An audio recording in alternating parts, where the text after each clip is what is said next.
Hi குட்டீஸ், today ஒரு குட்டி மாரல் ஸ்டோரி பார்க்கலாம் வாங்க. ஒரு ஊரில் ஒரு அழகான ஸ்கூல் இருந்தது. அந்த ஸ்கூலில் நிறைய குழந்தைங்க படிச்சுட்டு வந்தாங்க.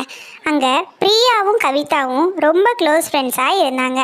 ஒரு நாள் அவங்க ஸ்கூலுக்கு போகிற வழியில் கீழே ஒரு பர்ஸ் இருந்ததை பார்த்தாங்க.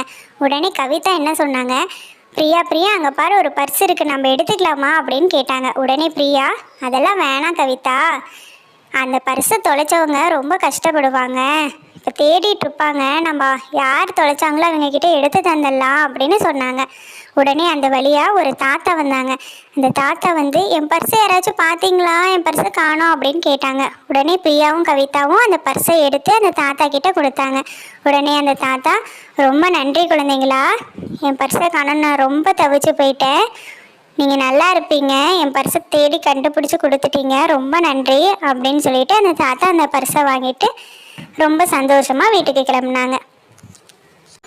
இந்த கதையிலேருந்து என்ன தெரியுதுன்னா, மற்றவங்க பொருளுக்கு நம்ம ஆசைப்படக்கூடாது, எல்லாருக்கும் ஹெல்ப் பண்ணணும். ஓகே ஃப்ரெண்ட்ஸ், பாய்.